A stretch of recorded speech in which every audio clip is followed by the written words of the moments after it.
Chris Gouser here with Matt Howell. On this episode of The First Run, Matt and I are going to discuss the Suspirias. Suspiria? We're going to talk about both of them. First, we're going to talk about the 2018, the new interpretation. Not the remake. I say a new interpretation. And then we're going to discuss Argento's classic, which I guess reveals my thoughts about the movie. We're also going to discuss the Queen biopic. Is it biopic? I always say biopic. I'm going to go with biopic. Queen biopic, Bohemian Rhapsody. This is a big one for me because I am a gigantic Queen fan. If you ask anybody I know, let's put it this way. When this thing came out, I get texts from people I have not spoken to in a long time, years. Say, hey, Chris, you going to see the new Queen movie? What'd you think about it? Like people, mostly people from high school, because I was such a huge Queen nerd back in the day, unlike now. And we're also going to do Call It, which, of course, we got a brand new slew of really hard decisions that I'm going to make Matt just take a stand on. And one of them I got from a lovely young gentleman on Twitter, which I thought was fascinating and terrifying. So I can't wait to share it with everybody. But let's start everything off with a clip from Suspiria, the new one. I'm going to ask Caroline to work on your jumps with you. Yours are nowhere near good enough yet. I'll have to build you up. So that I can dance the protagonist when you perform it. I'll need to see you dance at this level, time and time again. I can do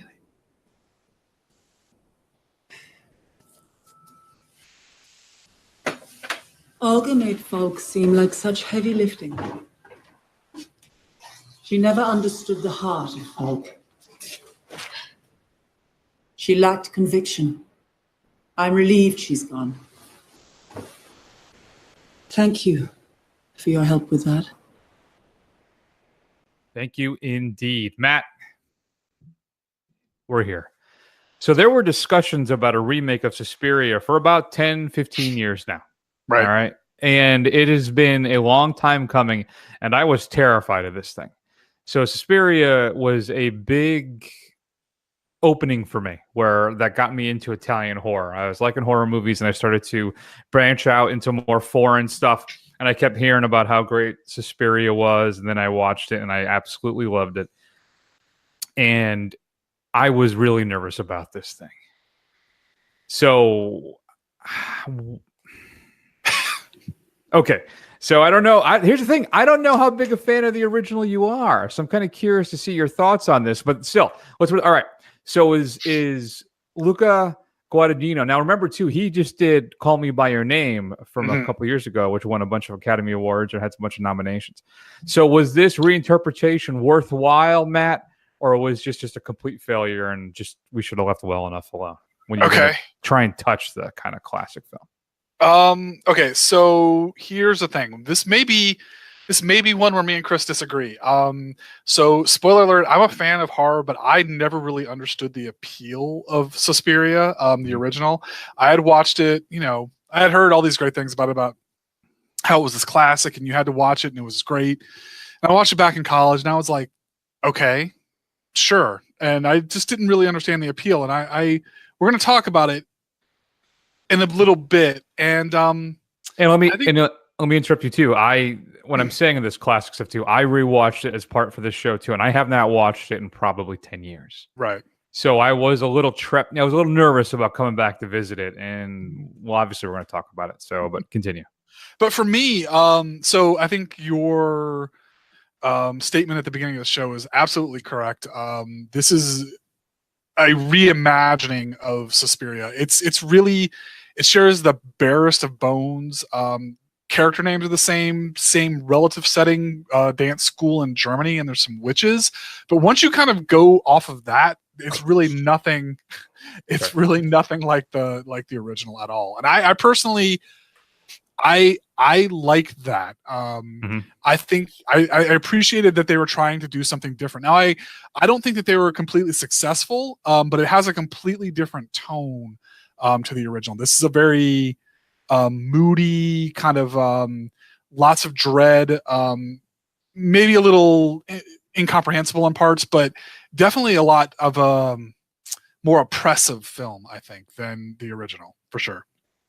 Yeah, I think he really does a great job of capturing Cold War era Berlin, right? It's a very washed out film with the colors as well, which I think is obviously all part of it. But you're right, it is a very cold and oppressive film. He totally trades in the deep hues that Argento did that made Suspiria so vibrant and makes this kind of bleak, just unrelentingly uneasy film. I think now, is it a little self-indulgent? Yeah. It's an hour longer than the original. An hour longer than the original. So let's just put that out there. This is certainly, he takes his time with what he's got, and that's not always to his benefit for sure. But we'll see. Listen, but I think he brings a clear and unique vision to this story. I think it may be a little self-indulgent, but I found it a gorgeous piece of horror art. It's really, I think I've used this a couple times in the past. But I think this now becomes one of the go-to examples of this expression where I say this is a nightmare come to life. You know, it's got these abstract nature, the abstract moments where he talks about women and the Holocaust, even cowardice, betrayal, your dedication to your art. And there's so many different things that he kind of does a broad brush stroking of. But still, I think it's just a visual feast to behold. There's a lot going on in this thing. Maybe it's a little long, but visually and sonically, I didn't care. Yeah. I have to say I enjoyed this. Now, I think if one of my major criticisms I think he's trying to put in too many kind of, I don't know, how do I want to put it? Like things that make you go kind of stuff, or like trying to bring a higher aspiration of political things to it. And I think he tries for too many instead of sticking with maybe 1 or 2 points he's trying to make. He kind of surface level glosses over a lot of things, and I think it's borderline pretentious in some of that stuff. But yeah. I think overall though the kind of the visuals and the kind of atmosphere and the performances for a lot of the principals really kind of push past that. So I mean, it does have some things that it will make your eyes roll in a couple scenes, but when it gets dirty, it's something to watch. It's something that will definitely hit you viscerally. I did not have any eye-rolling moments. I really did. I think I was all on board with this thing. Was it a little long, as we said? Yeah, but I think there's a point to that. And if there had any other criticism, I would say that maybe the characters are not that fleshed out, right? Mm-hmm. They're almost all, for the most part, background paintings in I know I'm not nailing this. Guadagnino's piece, right? Mm-hmm. They provide depth and context for the horror that's to come. So it's basically the whole film is undergirded, right, by these I felt truly shocking and horrible scenes. And then we'll have these long kind of drawn out pieces of some light drama, but some just general uneasiness, and just particularly the way he shoots this thing. I mean, you're just uncomfortable basically throughout the whole thing. And then at times it's truly terrifying, particularly the finale, which dear God. I mean, that was some of it was like being back in Annihilation again earlier this year with that bear scene. Remember? I had kind of that feeling of just overwhelming dread and horror as the whole thing unfolded. Yeah. I mean, the ending to counterpoint, I would say, I wouldn't say it's overwhelming. I would more use the term over the top. It kind of goes into this grand Guggenheim kind of spectacle. And it's got a lot of visual cliches in it. Shaky camera, the body's been blurred in motion and all this kind of stuff. It's like, okay, guy, I get it. I see what you're trying to do here, and it wasn't anything that we hadn't seen before, up to a certain point. So again, I don't know. I mean, has this director done anything else besides Call Me by Your Name? I believe so. He's done a couple of things. Let's pull that up for you. So feature films he has directed. Oh yeah, he's been working since '99. Okay. A Bigger Splash was a bigger film for him here domestically, but I think mostly he was working in Italy prior to that. Okay. Well, I mean, I Like guess documentaries too. I mean, for me, this seems like someone who. This is a film that I think somebody who fancies himself an auteur said, let's kind of slum it and see what we can elevate some horror material. And I think he's mostly successful, but again, I think a lot of it, there's just parts of it that just don't sit right with me. It's not as groundbreaking as it wants to be. Here's the thing. So I think you're right, but I still loved it. I still feel that there is enough here to make this. I mean, out of all the things we've seen this year, I really want to go watch this again. And I think unfortunately, it doesn't seem to be catching on too well. It's down to, I think, 3 screenings a day here now. I think it may be even gone where you are. It is. It was here for a week. And then it was out of the AMCs, and I had to drive an hour to Hartford to go see it at the Bowtie because it's the only place that was playing it. But I think we've made it pretty clear over the years too that I'm clearly the more pretentious of the two of us. That's true. So I really had a lot. I just had a lot of this that I enjoyed. Even Dakota Johnson. I did not. Usually, I'm at best apathetic about her, and I thought she was fine in this. She was good. Mia Goth, who I think is fantastic in this, but then really. Who's your MVP? Who's always your MVP? It's Tilda Swinton, man. She plays 3 roles in this thing. That's crazy. 3? I had no idea that she played that one. I don't know if it's spoiling it or not. Yeah. But I had no idea that was her. Yeah. In that role, and I was just blown away again. I feel like if they ever made like a David Bowie biofilm, I'd want her to play him. I mean, it's. I don't know.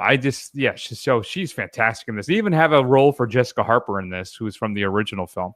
Which I appreciated seeing her as well. And Chloe Grace Moretz has an opening couple scenes too. Sure. But Tilda really is the MVP of this thing. She's absolutely fantastic. What did you feel about Tom York's score? I had some issues with the lyrical songs, but the theme score stuff I was all in on.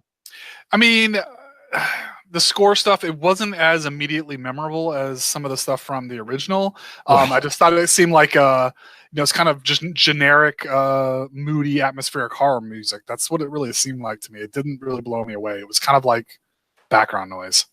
Yeah, but I thought it really worked with the imagery on the screen. I mean, as we said before, just the stark coldness and the washed out visuals of everything. I think it helped. It really helped for me to place me into that place. So yeah. To really turn a horrible sentence, it placed me in that place. It's par for the course here. That's first run. So what are you coming down then for a grade with Suspiria? Go ahead and break my heart here. I'm going to give it a B. All right. I enjoyed it. I had a good time watching it. And I think if you're a horror fan, or even if you're not a horror fan and you just kind of want to see something that's really different in the vein, I would check this out. Although be prepared. It's pretty graphic in a lot of ways, but still a pretty good film. Yeah, I think it is just a gorgeous, as we said, self-indulgent mess of a great horror film. It's an art house horror film that goes too far in every sense of the term. And so I'm gonna give Suspiria an A-. I really enjoyed it. I loved what he tried to do in this thing. Was he always successful? Maybe not, but still, as an artistic endeavor, it was a ride that I rather enjoyed taking. So if you had a chance to see 2018 Suspiria, shoot us an email at feedback@thefirstrun.com. Matt, let's just move right ahead and talk about the original then. So I hadn't seen it in, like I said, probably almost 10 years. You saw it, last in college? Yeah, so maybe like 15 years ago, maybe longer.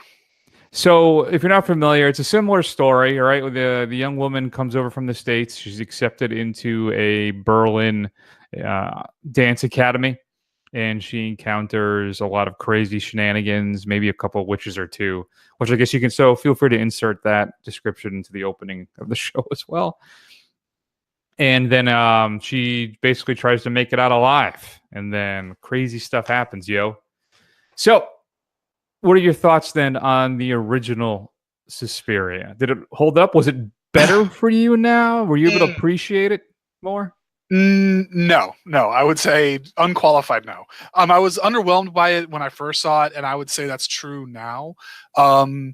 just if you've never seen it and you watch the new film of the same title first, you're going to be, I guess, sorely disappointed. I think to its credit, it has some very atmospheric, vivid, dreamlike, or nightmarish images. It really is like a dream, but it's also like a dream. It's almost narratively nonsensical. It just kind of jumps from thing to thing, and it's kind of confusing to watch in a lot of ways. I'm just trying to follow what's going on screen. Sometimes it's like, oh, how the hell did this person get there? And what is going on with this? And it's a very lean hour and a half, but I think that this thing could have been a lot longer, because you're just it's kind of building to the end, it's crescendoing, and all of a sudden it's over. And it's like, you've been watching Suspiria. And I was like, oh, that's literally how it ends. It's like, you've been watching Suspiria. And I don't know. I don't see what all the fuss is about personally. I didn't think it was that great at all. I thought it was better now watching it as I'm older. I think I appreciated it more than I did even when I was younger, when I first saw it. Yeah, I don't know what it was. Maybe it could be too that I have the brand new Steelbook release with the 4K transfer, so it looked gorgeous. And I'm not sure what I don't know, Matt. I really enjoyed this repeat viewing that after having not seen this thing in so long. Yeah, it still worked like me for gangbusters. Here's the thing: Italian horror is not typically known for its narrative arcs. Or coherent storytelling whatsoever, right. I have to assume. Yeah, especially if you get into like the Fulci stuff, which right. basically are just gore films. But still, and there's a lot of that here too. I mean, this is, I think, just vintage. It's still a giallo, right? It's even though it's more really straight horror. Enough? Yeah, I don't know if it's really gory enough. I mean, it's got some graphic scenes, but it's not the kind of oozing, blood-spurting gore that you would expect from a giallo movie. I don't know. So, but no, and the score is legendary, right? You got Goblin with this basically death metal score throughout the thing, and it's just, again, it's like you said, it's a nightmare come to life, and that's part of the quality of that too, how things kind of transition quickly, and we jump around a little bit, and we're introduced to characters who then show up, and then everybody kind of suffers a horrible fate. But I found that particularly the conclusion too to be pretty effective. I mean, it does kind of smash cut end, but still, I think throughout the whole thing, it's just a charming, crazy Italian horror film. I don't know. Here's the problem, folks. I had a bunch of notes on this thing, and I lost them. They somehow got deleted.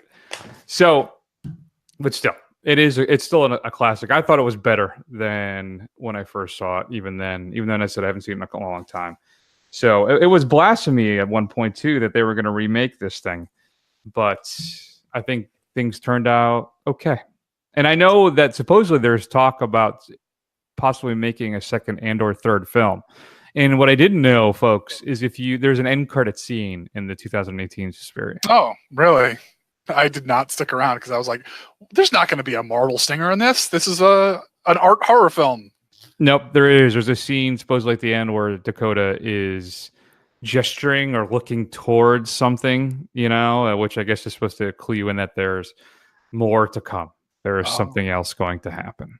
Well, the way this is performing, I wouldn't hold our breath. Unfortunately, yes. So I am going to give the original Suspiria an A. I think it still delivers. I enjoyed it more than I did even back in the day. I think I have a little more of a, as Trent would say, I'm grown up, and I'm able to appreciate things differently or a little more intensely or deeply than I did back in the day. When for me, it was more about the shock. Now I'm able to enjoy the other, I know this may sound weird, subtler things that Argento is showing us in this film. Yeah, I'm gonna have to disagree with my esteemed co-host here. I mean, maybe I'm wrong. I guess by the reputation of this film, I'm wrong. But I just don't get it. I don't see what the appeal is.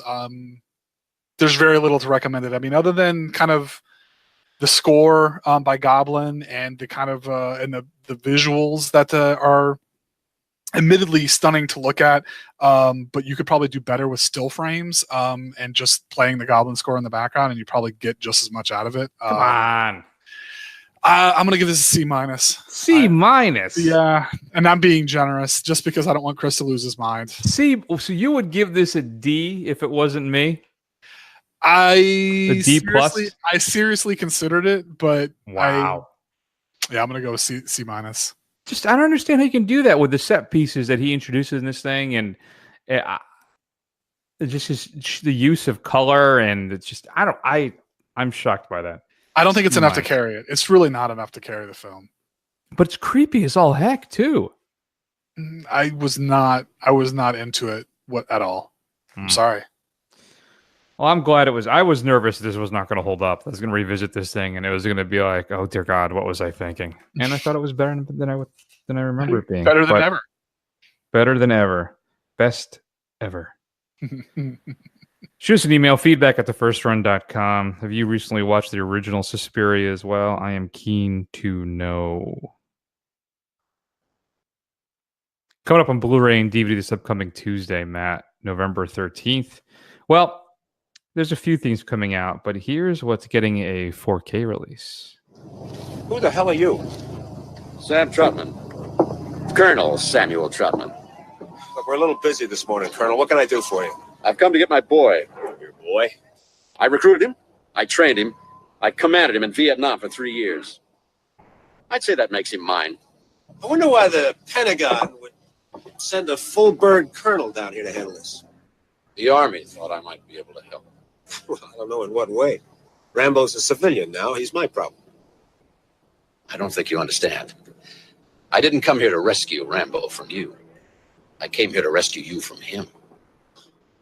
That's got to be terrifying. If I'm Brian Dennehy, I'm like, what am I about to get into here? That's oof.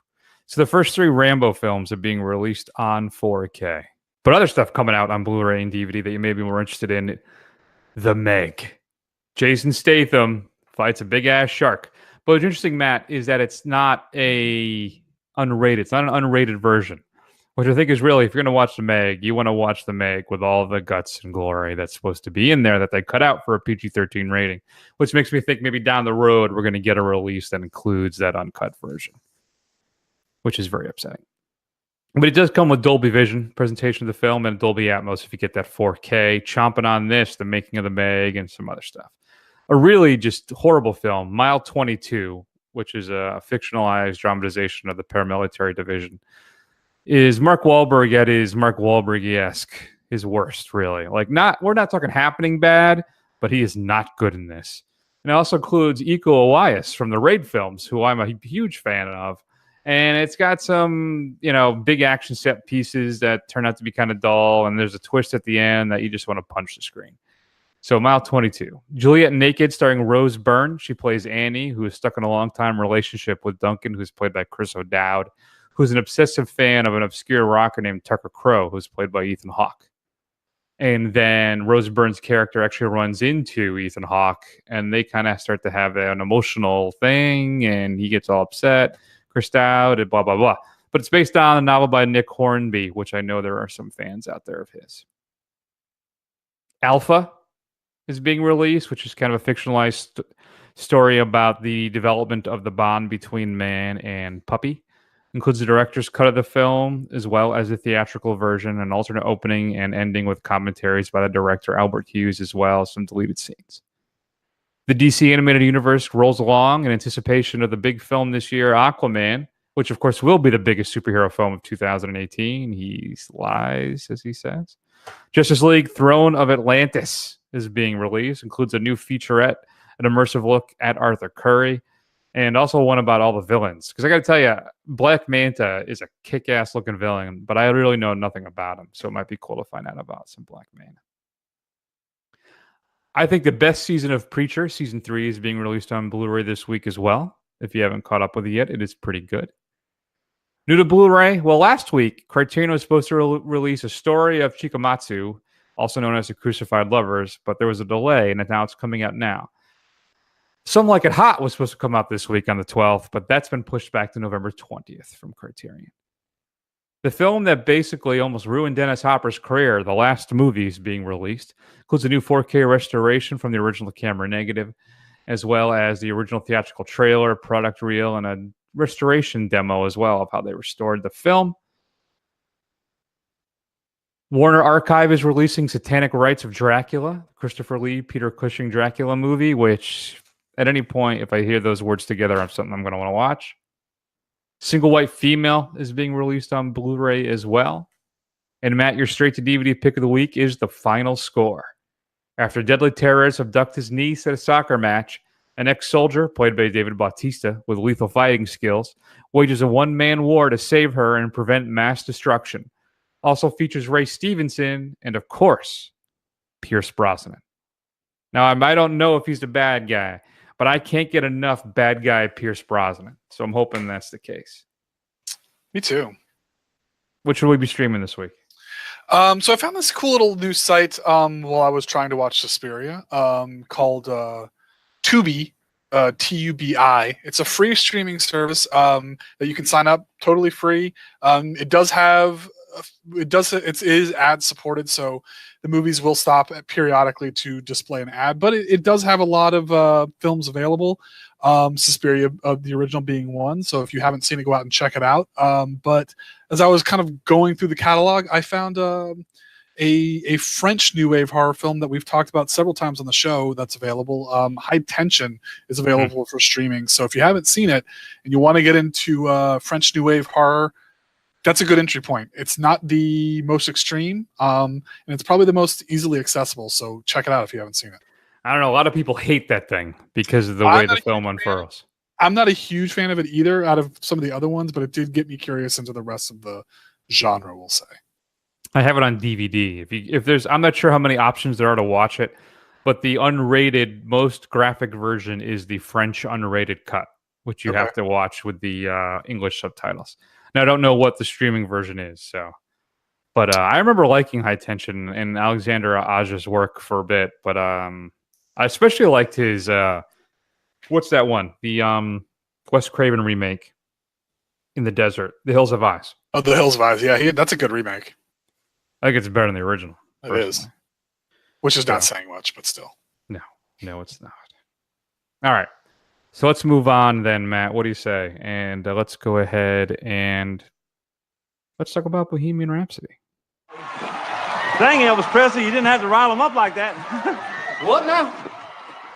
No, Excuse me, what? I'm just saying, we got to follow that. And Well, sometimes you have to go all out when you're the king and you can't help it, you know?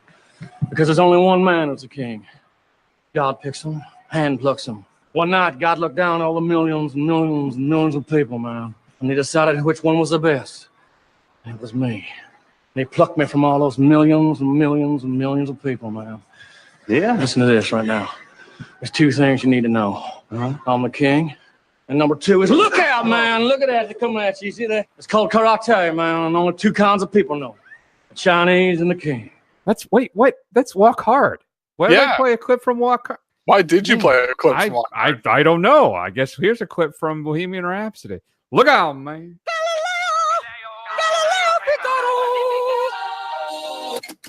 How was that?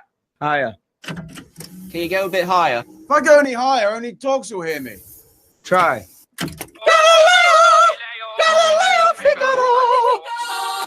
Higher. Jesus, how many more Galileos do you want? One more. One more. Again.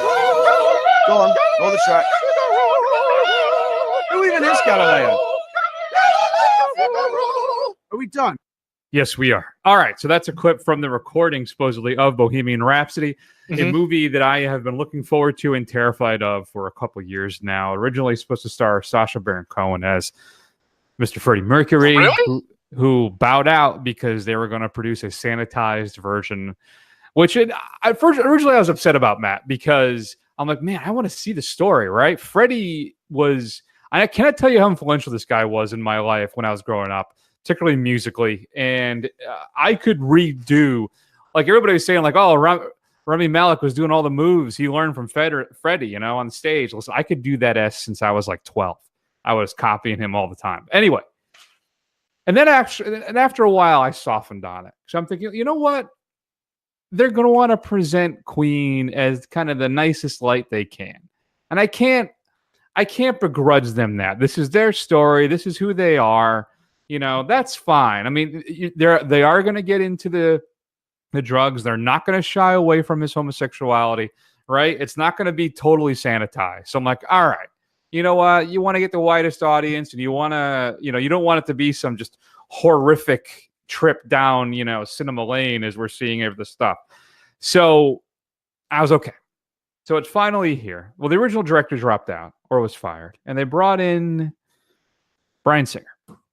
Now, Bryan Singer is continuing to get work, even though the rumors about him seem to be more and more believable every time something new comes out.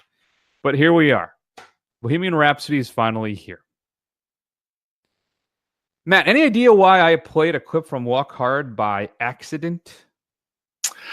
Because this film kind of shares that it almost seems like a joke. Is that why? I wouldn't go that far, but basically everything that Walk Hard satirizes about these movies, Bohemian Rhapsody does. And it's infuriating. I'm going to talk a little bit at the end of this discussion about all the stuff this thing got wrong, which drove me crazy. But I don't hold that against the movie, because I'm walking into this like this is for the casual Queen fan. And they're just going to have an entertaining movie about the greatest band of all time. So I'm thinking, all right, I'm going to cut a little slack, but I still have to point out some glaring errors that drove me absolutely insane personally. Okay. Now, Malick does a fine job as Freddie. I personally think it's almost impossible to capture Freddie's just presence. I just don't know if it can be done. And I think that though Malick did a fine job with it, I thought he was totally believable. And it worked for me for the most part. Everybody else, the Brian May guy looks more like Brian May than I think Brian May does at some point. I know, right? He does. But still, you know, it's entertaining enough. And if you know nothing about this band, but you own a copy of Queen's Greatest Hits or Classic Queen, which, by the way, Classic Queen is one of the most bizarrely compiled greatest hits compilations you will ever see. I can spend a half hour talking about that. But still, for what it attempts to do, I think it's mostly successful, but it's rote. It's horribly cliched, but it's reasonably entertaining. What did you think? So I would guess, I guess you would classify me as the casual Queen fan. You know, shut up and play the hits is what I'm listening for here as we go through it. And it was fine. I knew very little about Queen or Freddie Mercury's life, except the kind of stuff that everybody knows. So I don't know. Nothing was particularly groundbreaking. I'm not a huge fan of musical biopics in general, just because, you know, these have these broad spanning careers, and obviously, you know, kind of when you try and catch everything in a musician's life that's larger than life, it doesn't ever really seem to work for me. So I had really low expectations when I went into this, but ultimately it was fine. It was fine. And that's really all I can say about it. You know, I will say that I discovered Mark Martel through this, who is insane. If you haven't heard that, he's the front man for the Queen Experience. And I guess they didn't have a good enough, when they didn't have a good enough recording of Freddie, they would bring Mark Martel in to sing some of the lines and some of the songs in this film. So it was pretty interesting to see. Like, you could barely tell, to be quite honest with you. I just thought it was maybe a different unused recording. But I don't know. Malick kind of mugs a lot, which kind of started to get on my nerves a little bit. Just kind of the way he moves seemed a little over the top, although I guess Freddie was a little over the top, but it seemed like a character, like in a caricature kind of way, which I didn't really appreciate. But I don't know. I thought it was okay. It wasn't anything groundbreaking at all. I was more interested actually in the other members of Queen than I was Freddie Mercury watching this film. Well, yeah. I mean, Freddie's the flashpoint for the group. I mean, he was obviously always the most flamboyant, and I personally I still think he's the most interesting. They're all interesting people, particularly their backgrounds. If you know that, well, they get into it in the film. Like, they're all brilliant guys too. Oh, I know. So ultimately, in the end, it's a bland biopic about, I think, the greatest front man in the history of rock. It's the Live Aid stuff works, but I think ultimately Freddie was underserved by this thing. So, yeah, I'm gonna give this a C+, which pains me to do, but I think that's the best I can do. Yeah, I'm gonna be a little less generous, give it a C, and I think that's just because I'm not the Queen super fan that Chris is. So here we go. The timeline in this thing's a mess. All right. So the first tour of the U.S. was in 1973, but they're singing "Fat Bottom Girls," which came out in '78.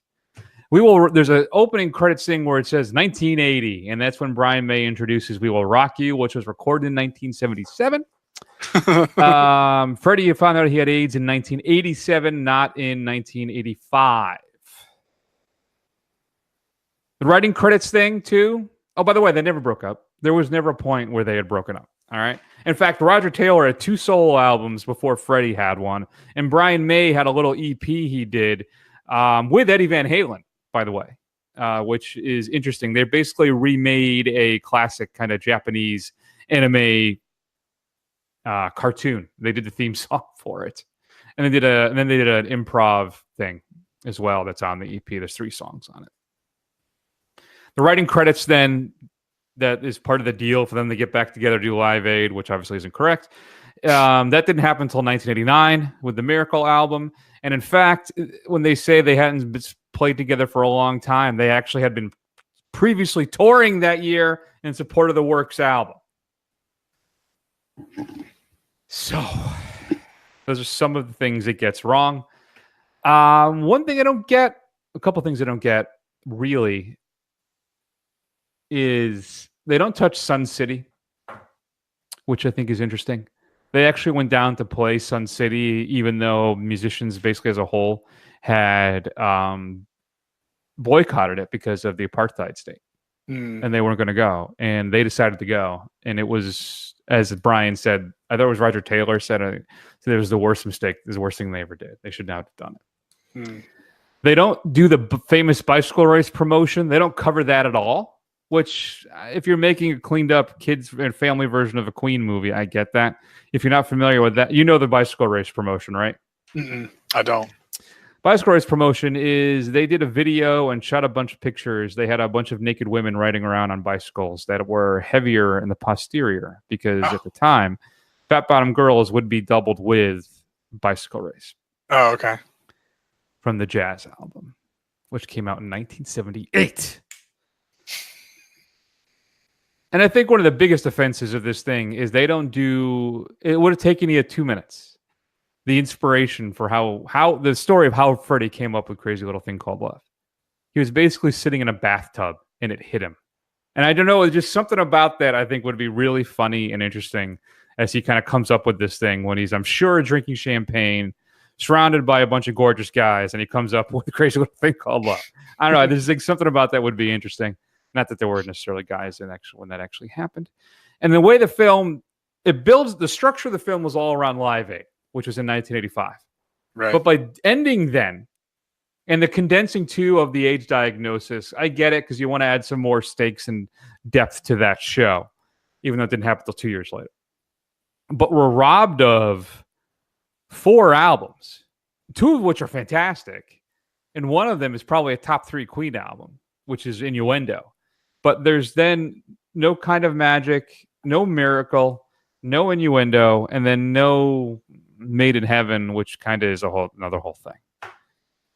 So really, this is the kind of Disney, I'd say more touchstone, right, version of the Queen story. If you want to see more or learn more about Queen, I would recommend the really good documentary, The Days of Our Lives, which is about, I don't know, a little more, it's about 2.5 hours long. You get the Blu-ray, and it's got a bunch of deleted scenes and stuff too. That's really good. Oh, and Freddie was never nervous, Matt, about walking up to them at the beginning. He knew from the beginning that he was going to be somebody. So he basically would walk right up to them. It wasn't like sheepishly, hey, I write songs. Can I, No. And they also knew each other for a very long time. He actually followed them around. Now, okay, so as the Queen scholar you are here, I thought that Brian May, the surviving members were heavily consulted in this film, in the creation of this film. True? Oh yeah, very much so. So, I mean, you would think that it was their recollection of events, that they were making stuff up out of whole cloth.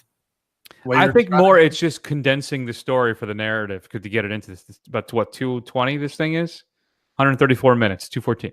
But I think it's just a movie thing. You know, you just move stuff around so it fits the narrative and has more of a dramatic punch. Right. It's more interesting if he's a little sheepish.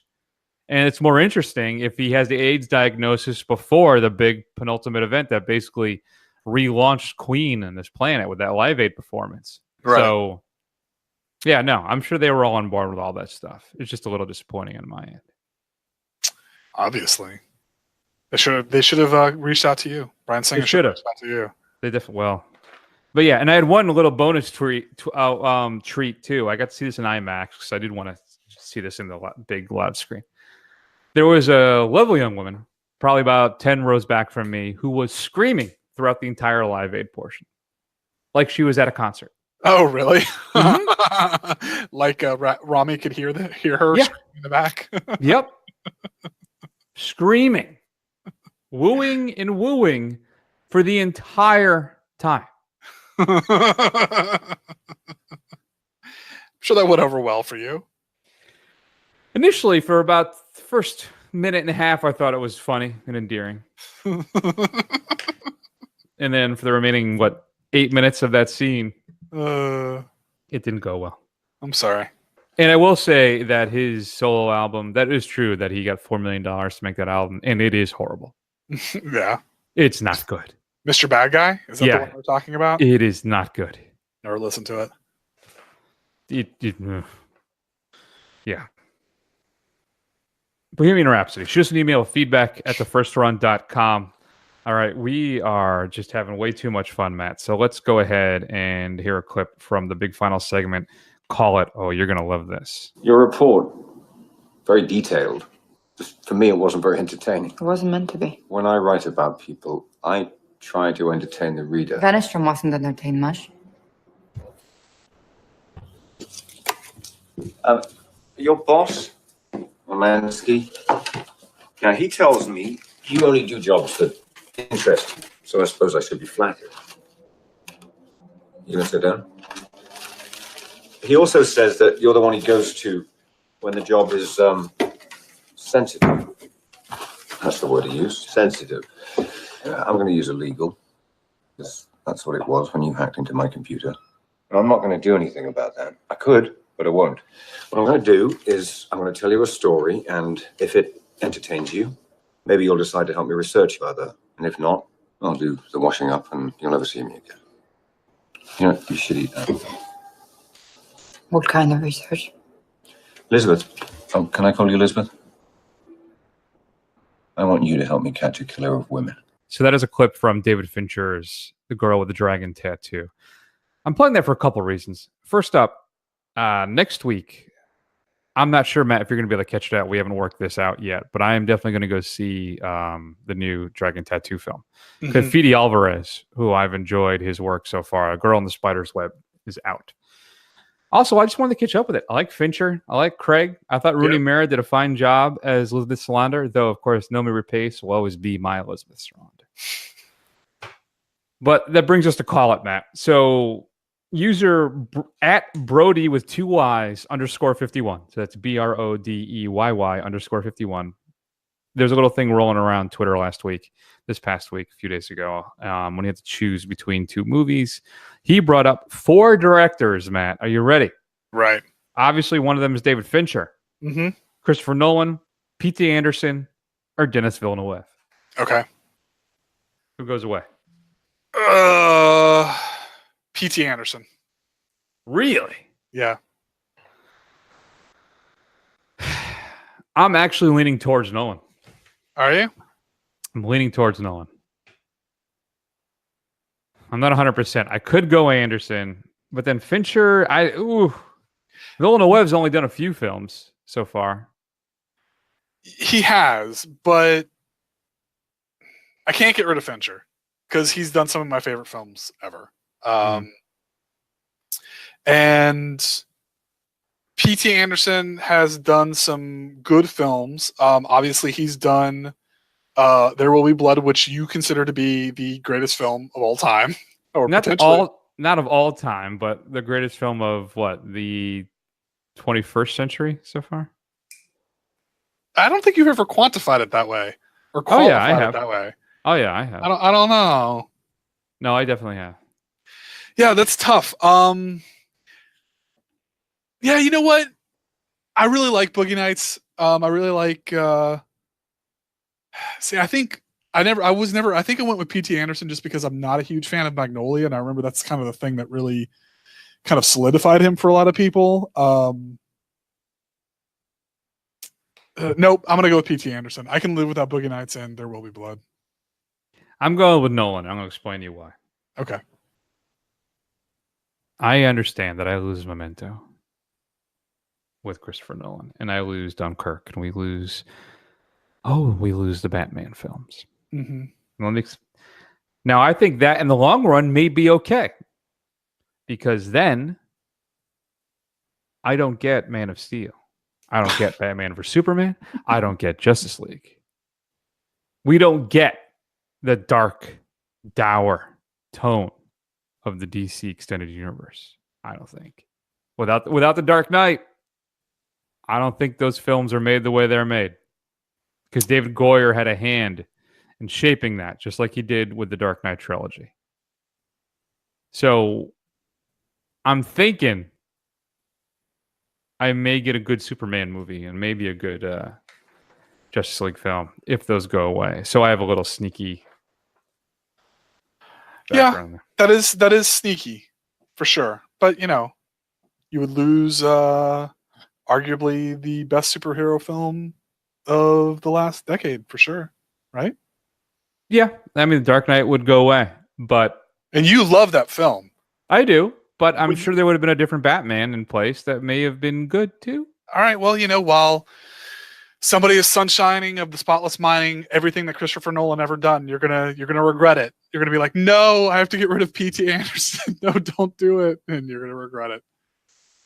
Yeah, but it's the best film of the 21st century, so There Will Be Blood. I'm surprised Villeneuve, just because the amount of work hasn't been that many films, right? I mean, for us, it's Sicario and Prisoners, Arrival, and Blade Runner 2049. Yeah.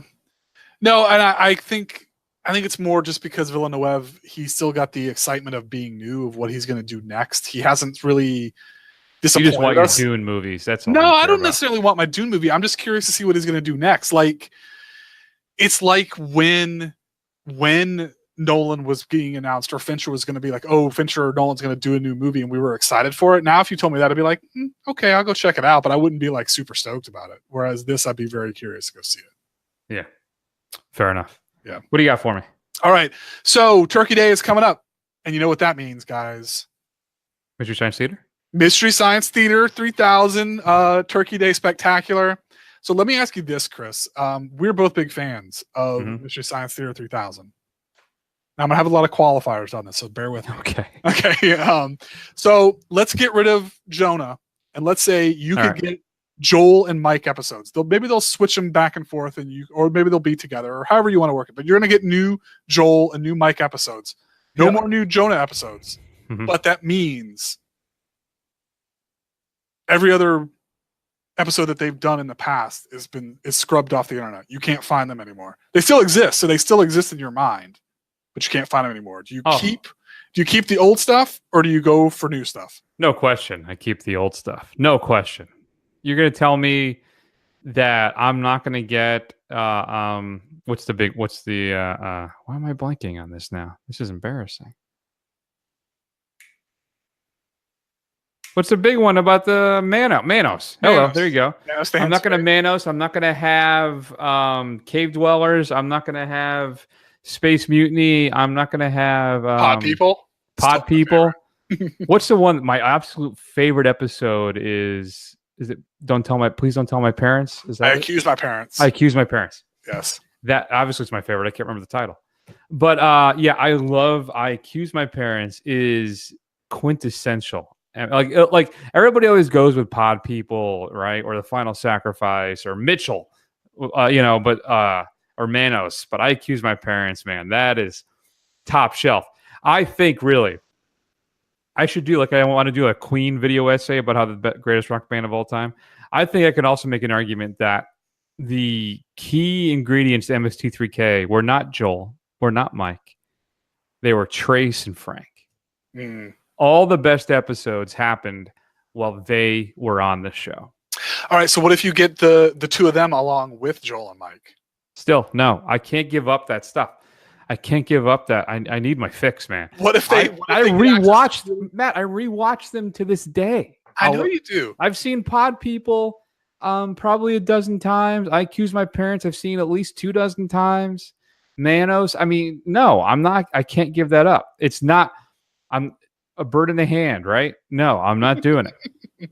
Even if they got access to big budget bad movies, they wouldn't even have to work on old stuff. Nope. I really kind of want them to do a Mandy version. Not that I hated that film, but I think they could have a field day with that film. I'm sure Riff Tracks will. Yeah. But no, absolutely not. What's your answer? Very good. What's my answer? Mm-hmm.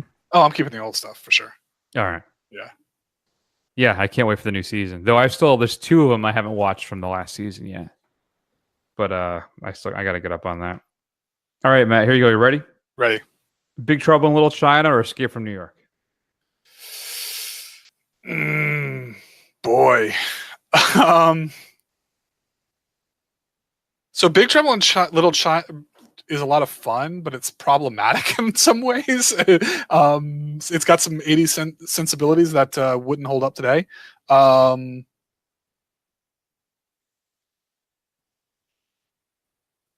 guess I'm going to keep Big Trouble in Little China. I haven't seen Escape from New York in a really long time. I think I'm inclined to agree with you. I think that man, I don't know. I do not know. I just think Big Trouble in Little China is a lot more fun. It is. It really is. It is. I mean, Kurt Russell is just like Tilda Swinton level on that thing. No, he is so much fun in that movie. So even though I do enjoy Escape from New York a lot, I think Big Trouble in Little China is the more enjoyable of the two, and that's where you have to go. All right. What do you got for me? Okay. Tilda Swinton or Cate Blanchett? Ooh.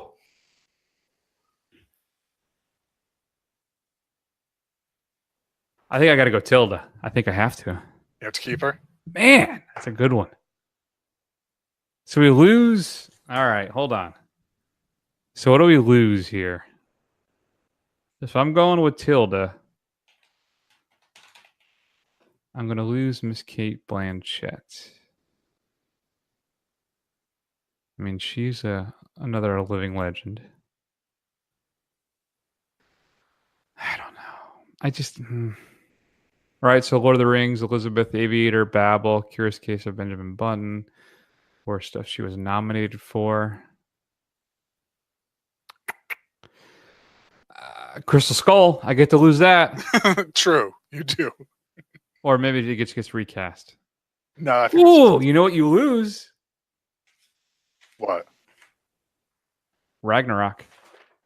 Oh yeah, she was so good in that. So good. I still have to go with. I think I have to go Tilda. But losing Thor Ragnarok is a knife in my heart. Losing Hela, man. Oh, she's in Hot Fuzz too. That's right. She's the girlfriend at the beginning. Even though you don't really even know it's her. Yeah. Zizou. So you're gonna keep Tilda? You know, I gotta look at Tilda's because listen, Tilda's it's much more esoteric. Over exactly is it's not as crowd pleasing. It's not as I mean, you're gonna lose Doctor Strange, but all right, who cares? Constantine, she was great in Constantine. She was great in Constantine. She was the best part of that movie. She was good in it. Oh, but Michael Clayton, which is a film I love, that's like eminently watchable. That one. Snowpiercer, Moonrise Kingdom. Grand Budapest goes. Snowpiercer. Snowpiercer, the new Suspiria. Obviously.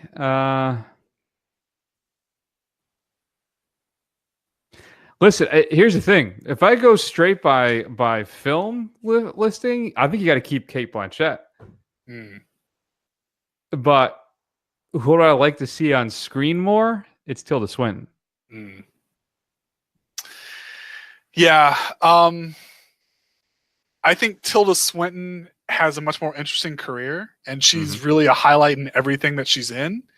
And I love me some Cate Blanchett. I have a bit of a crush on her because I think she's adorable. But at the same time, she's been in a lot of great films too. I'm going to keep Cate Blanchett. Just because, for no reason. I really can't. I can't make that decision. It's my own choice. It's my own question, and I can't even answer it. Yeah, I guess if I'm going with stuff that I watch, I may have to change to Blanchett as well. Wow. All right. That's a good one. Damn, that's a good one. All right. So, would you rather have more Deadpool movies or do you want more X-Men movies? More X-Men movies. Just really? Because, yeah, just because there's a much I mean, X-Men can go so far now. Yeah, I would say more X-Men movies. Because Deadpool, the shtick, I have a feeling is going to start to wear thin after a while. Yeah. I think they got maybe one more in it. But you never get a Deadpool movie. Let me put it that way. There's never been a Deadpool movie? Right, so I got to stick to the real rules. So do you want Deadpool or X-Men? Gone forever. And so there's so many middling X-Men movies at best. That's the thing. There's what, 2 good ones? X-Men 2 and then Days of Future Past. Yeah, that's it. Yeah. Well, and you got Logan too. Yeah. But then you don't have Wolverine Origins. Yeah, I guess I still got to stick with X-Men. I think just it has more potential as a story, and I think the shtick of Deadpool will get pretty old pretty quick. It's already getting a little old, but it's still there. Yeah, I think you're right. And there's just there's a deeper well of stories to get out of the X-Men universe than there is Deadpool. So I agree. I think that's the way to go. Okay. I'm gonna end my questions here on a kind of a desperation poll here, but Breaking Bad film or Deadwood film? Ooh, interesting. Both in development. Yeah, Breaking Bad film is about Jesse's life after he gets away. Right. At the end of the show. Spoilers. I think I got to go Deadwood. Yeah. I think without Walter White, I'm going to see the Breaking Bad movie, and I'm sure it'll be great. And Better Call Saul is the best show on television. It is, by far. But I think in the end, there's just something about my boy Oliphant being a sheriff again, or whatever he's going to be.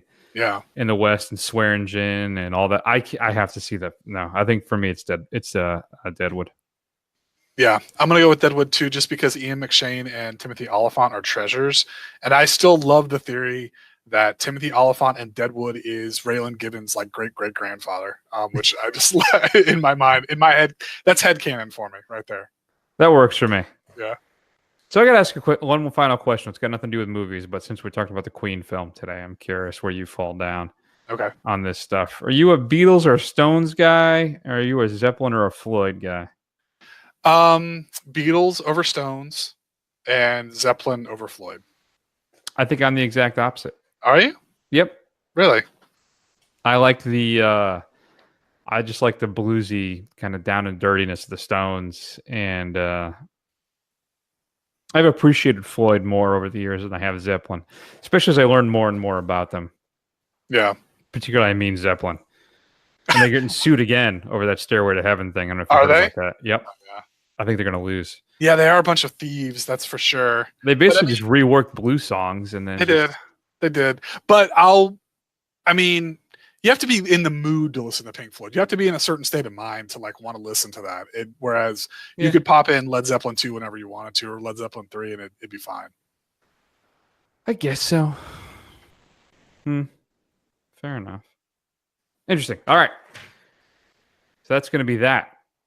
What are your answers to those call-out scenarios? Shoot us an email, feedback@thefirstrun.com. I got a email from a listener last week who was very impressed, Matt, with my Al Pacino impression. It is fantastic. That's the only line you can do. It's just that one. It is just yeah. that one. Yeah. So you're going to have to listen to that, though. I'm not going to do it again. It's a teaser. You have to go back and listen to it.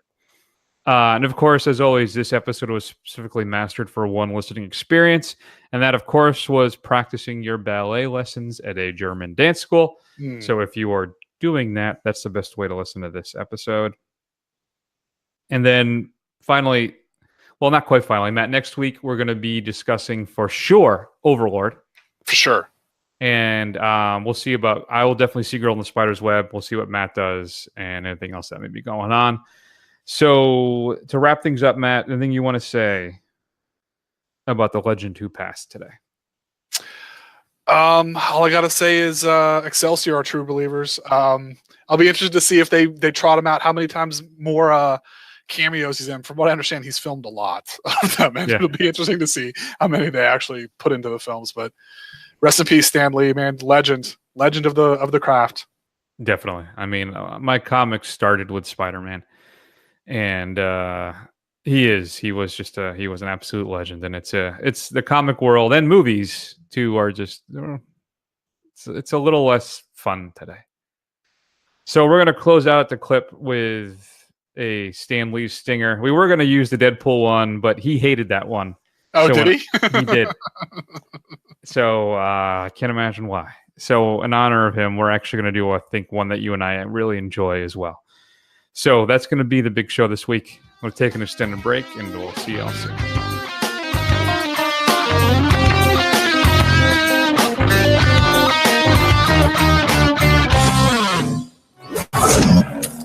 Well, the 60s were fun, but now I'm paying for it.